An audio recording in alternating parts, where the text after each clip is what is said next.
Huh. Now we'll see uh, when there is a demand. So demand, sometimes demand is equal to our estimation, that is it is equal to average. Sometimes demand may reduce, sometimes demand may increase. Hmm? So as per demand there is a consumption of raw material or inventory. Huh? You have decided to order some material at some interval of time, but in that interval your raw material may finish, or it may there may be excess in stock. Okay, it everything is depending upon the demand. Okay, if demand suddenly increases, sometimes demand is in average and sometimes demand is below average. So in such case there is a fluctuation in stock, and it affects on your ordering time.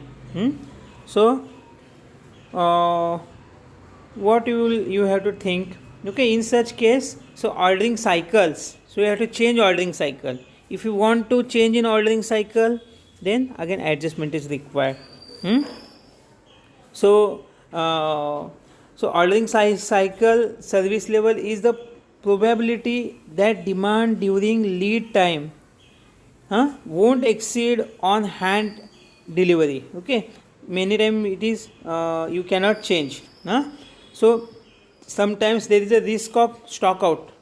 So if you are not demanding at given time, so afterward you will not get that particular raw material, so you will not get that service. And more stock, if you keep a more stock, means greater service level and more risk of stock out, that is a more stock out and more inventory prices. So in this way there are risks found in fluctuation demand, as there is a not there is a consumption of the stock. So that's why where we can consider the safety stock, safety stock or recorder point. So without safety stock, so already we discussed R equal to D equal to DL, R equal to DL, already we discussed. And with safety stock, so R equal to DL plus safety stock. Here DL, D is a daily demand and lead time in days. So safety stock plays an important role in such fluctuating demand. Safety stock plays an important role in such fluctuating demand. Reorder point determination. Reorder point determination. So this is safety stock equal to Z, then standard deviation of DL, that is R equal to DL plus Z. So you can put the safety stock value here. Okay, and you can find out the reorder point determination. So here R equal to, capital R is reorder point, small d is average daily demand, capital L is a lead time in days, Z is a number of standard deviation associated with the desired service level, and this is standard deviation of demand during lead time. So let us take one example. So in a given problem, it is given daily demand. So daily demand is 20 units, lead time is 10 days. So standard deviation of lead time is 50 units and service level is 90%. So determine safety stock and reorder point. So how to determine safety stock? So Z, that is number of standard deviation associated with desired service level and standard deviation. So it is a product of number of standard deviation associated with desired service level and standard deviation is safety stock. So first find out safety stock, then substitute the safety stock into R. So you will get into DL, you will get reorder point. So first determine Z. So from chart you can find out Z value. So Z is a number of standard deviation. From this particular chart you can find out Z value. So you can find out Z value here. So 0.08. So from chart you can find out Z value. And then determine safety stock. From the standard deviation value you can find out safety stock, and then you substitute the safety stock value here and you can find out reorder point. So in this way you can find out reorder point. Is it clear?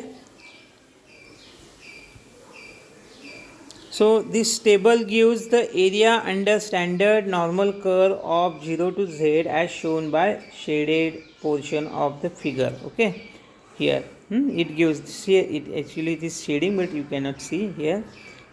So here values are given 0 to 1.32. The standard deviation is this. So depending upon the different standard deviation, so Z values are there. Accordingly you can select so Z value. According to you can select Z values. Okay, so this is about safety stock and standard deviation. In an exam you may get this table or direct value. You can choose this value for Z value and you can find out so reorder quantity. Now we will move to next portion, that is inventory classification. Inventory is classified into in several ways. So one of that is ABC classification. ABC classification. It is a method of determining level of control and frequency of review of inventory items. So here a Pareto analysis can be done to segment items into value categories depending on annual dollar value and annual cost. So the items, A items, these are typically 20% of items. These are 20% of items accounting for 80% of inventory values. In case of our any institute or any organization or any company, so the computers cost more values. In our house, the gold or some delicate devices. So the area wise, volume wise it is 20%, but cost wise it is 80%. Means high value system. Okay, so in such inventory value use Q systems. Okay, now B items. So typically an additional 30% of items accounting for 15% of inventory values are use of Q or P. And then C items, which are typically 50% of items accounting for totally 5% of inventory value. Value is 5%. In industry, for example, fasteners, bushes, bags, packing slips. So cost is very less, but the volume is more. So more than 50% it requires. So it is, these are C items. Okay, so this is a, in this way in any industry you can classify your machineries, equipments and inventory values, raw material values, finished products, so everything into ABC category, and accordingly you can concentrate on these things so that you can save your time. Otherwise if you put more effort to preserve C items, so only 5% benefit you will get, but your inputs are more. But more attention is required on A items, as there is a 80% of inventory value is there. So you require more concentration, more focus on A types of items. Then you can gain a more output or outcome from that attention. Okay, so this is very important. So ABC.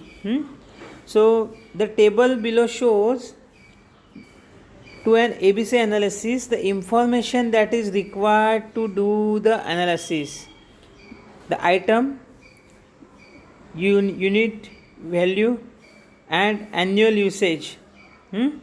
So this, the analysis requires the calculation of annual usage and sorting that column from highest to lowest value calculating the cumulative annual volume and grouping it to ABC classification.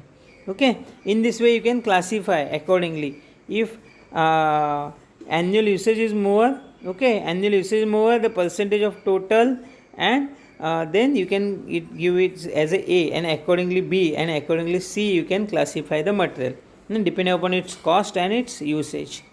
Okay, so inventory record accuracy is very important factor.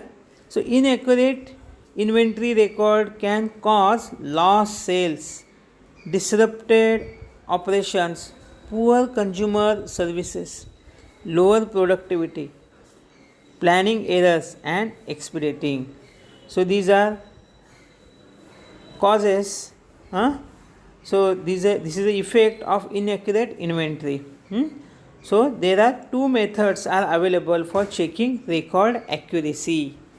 So one is periodic counting physical inventory, and cycle counting daily counting of pre-specified items provide the following. Okay, so there are two methods. One is periodic counting, that is physically inventory, and cycle counting, that is daily counting. So in this way, two way you can check your accuracy of inventory record. So what are advantage? So timely detection and correction of inaccurate records you can. So if daily is there, it has more advantage. So elimination of lost production time due to unexpected stock out. Then structured approach, much employees trained in cycle counting. So these are some advantages of inventory record. Okay, this is about some inventory control. We discussed what is inventory control, what are different types of inventories. Also we discussed the safety stock. So this is about today's session, today's lecture. In last session we discussed EOQ models, EPQ models, then quantity discount models. So you go through all these problems. Also you refer operation research book by Hiren Gupta. You go through some problems, and if any doubt you can ask in doubt clarification session, or also in comment box you can write down your doubts. So we will clarify your doubts. Okay, thank you very much.